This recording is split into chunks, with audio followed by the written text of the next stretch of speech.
মানে কি আত্মাকে শুদ্ধি করা, আত্মাকে পবিত্র করা। তাহলে আমরা আত্মা যে শুদ্ধি আমরা কিভাবে করব? মানুষের কাছে না গেলে কিছু শিখবে। মুসা আলাইহিস সালাম মালিকরে জিজ্ঞাসা করেন, কত বড় নবী, সমস্ত নবীর এই বোর কি চড়াইছে? কি চড়াইছে? বোর কি চড়াইছে? সুবহানাল্লাহ বলেন। কয়েকটা নবী বাদে পাই নবীরে বোর কি চড়াইছে, কিন্তু তাদের আমিত্বকে বিসর্জন দেওয়া হয়েছে। সুবহানাল্লাহ বলেন। তাই তারা ছোট হয়েছে নাকি? মালিকের কাছে অনেক দামি হয়ে গেছে। মুসা আলাইহিস সালাম মালিকরে বলতেছে, মালিক কি আপনি মা এবং বাপের অবৈধ পেটে সন্তান জন্ম গ্রহণ করা, কিন্তু আপনি এমনি পারেন না মা বাপ ছাড়া? মালিক মুসা তুমি কি কও? আমি এমনি পারি। কয় মালিক আমার একটু দেখা। সেটা কয় ঠিক আছে, তুমি দারদা নদীর তীরে যাও। সুবহানাল্লাহ। দেখে যে প্রত্যেকটি শাখা ডালের মধ্যে একটা করে সন্তান ঝরিয়া রয়েছে। আমাদেরকে মা বাবা অবৈধ পেটের থেকে বানাইছে, শেষে হাল্লা পাক দেখি তো সন্তান প্রত্যেকটি শাখায় ঝরিয়া রয়েছে। হাত বাড়াও, উনি করে কি হাত বাড়া, হাতে না করে সন্তান ওই পানির মধ্যে করে যদি ওই সন্তান ভাইসা দেয়। এইভাবে সমস্ত সন্তানই ওনার হাতে না করে ভাইসা গেল। আল্লাহ পাক বলতেছে, মুসা তুমি দেখছো একটা সন্তান তোমার হাতে গেল না? কয় না, সব আল্লাহ পাক পানিতে ভেসে গেছে। তোমার মায়া লাগলো না? কয় না মালিক, আমার তো মায়া লাগলো না। কয় মুসারে, আমি এমন ভাবে মা এবং বাপের অভয় পেটে দিছি, যার যার সন্তানকে জানি দরদ করে পকে করে জানি লালন পালন করতে পারি। এই জন্য আমি এইভাবে দিচ্ছি। আর এইভাবে যদি দিতাম, কেউ কারে চিনত না, কেউ কারে চিনত না। এমনি আল্লাহর বান্দারা আমরা যত কর্ম করি, যে রোজাই হচ্ছে আত্মাকে শুদ্ধি করা, পবিত্র করা। এই জন্য আপনার পায়ের রোজা করতে হবে, হাতের রোজা করতে হবে, চোখের রোজা করতে হবে, কানের রোজা করতে হবে। বান্দা যখন অজু করে, সূরা মায়েদার ভিতরে আছে, বান্দা যখন অজু করে সুন্দর করে, এই অজু যখন সে তওবাগুলো করে মনে মনে, তখন বান্দা যে গুনাহগুলো, সগীরা গুনাহগুলো পানির সাথে জড়িয়ে পড়ে, তাকে মাফ করে দেয়। এবং আল্লাহ পাক তার ডাইনের জান্নাতের দরজা তাকে খুলিয়া দেয়। বান্দা যখন হাত ধোয়, মুখ ধোয়, যেটা আমরা হাত মুখ দিই, যেটা মুখ ধোয়, আপনাদের তো আমরা চিনি না, নিজের চিনি না। লাকাদ খালাকনাল ইনসানা ফি আহসানি তাকওয়িম, সবচেয়ে সুন্দর সুরত আকৃতি দিয়া এই মানুষ বানাইছে। আপনি যখন চেহারা সুরত দেখবেন, বুঝবেন যে মালিক কত সুন্দর সুরত আমাকে আপনি দিচ্ছেন। জীবন তো বহু সুরত দেখছে। এই আজকে একটা কথা কইবে, কই পাইবে না, কোটি টাকা দেয়নি পাইবে, কত ব্যর্থ আমরা।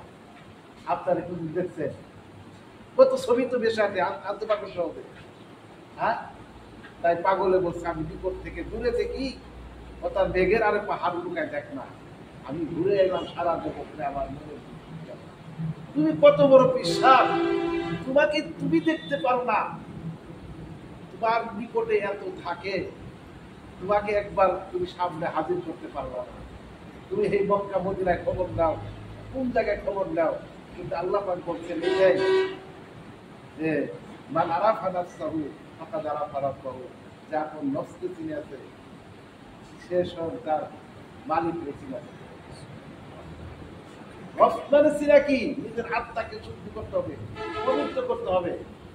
এই জন্য আল্লাহর বান্দারা যে আমাদের নামাজ, রোজা, হজ, যাকাত যত কিছু করি না কেন, যদি আমরা, আল্লাহ পাক কোরআনে বলছেন, ইযা জাআকাল মুনাফিকুনা ফিদ-দারকি আসফালি মিনান নার, যে মুনাফিক, বিপদকারী, সুফলকারী, জিনাকারী, সুদখোর ঘুষখোর আল্লাহর জান্নাত পাইবে না। কি পাইবে না? আল্লাহর জান্নাত পাইবে না।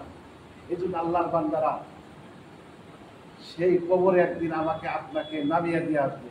নামিয়ে দিয়ে আসবে তো আর কি খবর দিবে? কিন্তু ওই বাড়াইটা হুজুর দিয়া দোয়া করে আসলাম, বিসমিল্লাহি ওয়া আলা মিল্লাতি রাসূলিল্লাহ। জীবন ভরে আপনি আকাম টুকাম করছে, লাখ জীবনে রসুলের দোয়াটা তার পকের ভিতরে করে আসলেন। আল্লাহ কয় এই বেদকটার মুখ কেবলা থেকে সরিয়ে দে, সরিয়ে দে। জীবন ভরে দুনিয়া থেকে চলে জীবনে রাসূলের গাড়িতে চলে নাই, আজকে লাখ জীবনে পকের মধ্যে তুমি পরিয়া দিলা যে ও তো শত্রু, ওর মুখটা তুমি কেবলা ঠিক থেকে ঘুরিয়ে দেয় বলেন না। তাহলে আল্লাহর বান্দারা আমরা যদি একটু পবিত্র হয়ে যাই, ভালো একটা মানুষ হয়ে যায়, তাহলে এই মানুষের মৃত্যু নাই। আলা ইন্না আউলিয়া আল্লাহি লা খাউফুন আলাইহি ওয়া লা হুম ইয়াহজানুন। আল্লাহর ওলিরা মরে না, যারা মাটি পেতে পেয়েছে, যারা মুমিন, যারা আল্লাহর সৎ বান্দা, তারা কবরের মধ্যে কিয়ামত পর্যন্ত তাদের জিন্দা থাকবে, তাদের লাশটাও পচবে না। পচবে? জীবনে লাশটাও পচবে না। এই জন্য আমার আর আপনার বন্ধুত্ব করতে হবে কার হাতে? মদিনাওয়ালার সাথে। মদিনাওয়ালার সাথে, মদিনাওয়ালারই যদি ভালোবাসেন, আল্লাহ পাক বলছেন কুলিন কুনতুম তুহিব্বুনাল্লাহ ফাত্তাবিউনি ইউহিব্বুকুমুল্লাহ ওয়া ইয়াগফির লাকুম যুনুবাকুম আল্লাহু গফুরুর রহিম। আমারে যদি পাইবার চাও, আমার বন্ধু মুহাম্মদকে তোমরা ভালোবাসো, ইয়াগফির লাকুম যুনুবাকুম আল্লাহু গফুরুর রহিম। শুধু তাই না, আমি তোমাদের জীবনের জিন্দেগির গুনাহ সব কিছু আমি মাফ করে রাখবো। এই দুনিয়ার মানুষ, আমার বন্ধুর মুহাম্মদের নামটা জান্নাতের চতুর্দিক থেকে আমি লেখা রাখছি। আর কার নাম করতে আল্লাহ পাক নিজে বলতেছেন সূরা আহজাবে, ইউসাল্লুনা আলান নবী ইয়া আইয়ুহাল্লাযীনা আমানু সাল্লু আলাইহি ওয়া সাল্লিমু তাসলিমা। আমি এবং আমার ফেরেশতাদেরকে লইয়া আমার বন্ধুর নামে আমি নিজে দরুদ করি। কি করেন? নিজে দরুদ শরীফ করেন, নিজে দিবেন। এর থেকে বড় আমল আল্লাহর জমিনে, আসমান জমিনের ভিতরে নাই। মালিক যেখানে করতেছে, ফেরেশতাদেরকে লইয়া দরুদ শরীফ আপনি পড়তেছেন। হ্যাঁ, আপনি পড়বেন, বেশি বেশি করে দরুদ শরীফ পড়বেন, তাহলে মালিক আপনার দাম বাড়িয়ে দিবে। নবীজি বলছেন যে আমার নামে বেশি বেশি করে দরুদ শরীফ পড়বে, আমি নবীজি তার জন্য সাফায়াত করিয়া আমার উপরে ওয়াজিব হয়ে যায় তাকে জান্নাতে দেওয়ার জন্য। এই জন্য আল্লাহ বান্দারা বেশি বেশি দরুদ শরীফ পড়বেন, ভালো হয়, ভিতরটা ভালো করেন। এই জন্য সাধকরা বলছে পরিষ্কার করো মন দেহ মন দিতে হয়। এই ঘর চিনছেন কোনোদিন? আপনাদের কারা বানাইছে? কথা বলে দেখায়। আল্লাহ। কাবাটা বানাইছে কারা? আল্লাহ বানাইছে না, একটা মানুষে বানাইছে আল্লাহ হুকুমে। মালিক বানাইছে, সেইনা দিয়ে বানাইছে, আল্লাহ বানাইছে কে? কাবা। দাম কার বেশি? আপনার দাম বেশি না? কথা বলে না কেন? আপনার দাম বেশি না? আপনারে বানাইছে, এই জন্য একটু ভালো হই। যে গিবত করলো ওর জিহ্বা কাইটাতে হবে, জীবনে কোনো কাম হবো না। ইচ্ছা নামাজ পড়তেছে, রোজা রাখলেন, যদি বাড়িতে গিবত করেন, শুকনো শুরু করেন, উৎসব করে যদি পানি না নেন, পবিত্র যদি না হন, যে রোজাদার মানুষকে বকা দিল, গিবত করলো, ওর রোজা আমার দরকার নাই, ওর কোনো কিছু দরকার নাই। এই জন্য আল্লাহ পাক বলছেন রোজা তোমাকে যদি আত্মাকে শুদ্ধি করতে না পারলা, তোমাকে পবিত্র না করতে পারলো, তোমার মুনাফিক থেকে পরিণত না করতে পারলো, সব কিছু থেকে আবার মুক্ত থাকতে হবে, তার নাম হচ্ছে রোজা।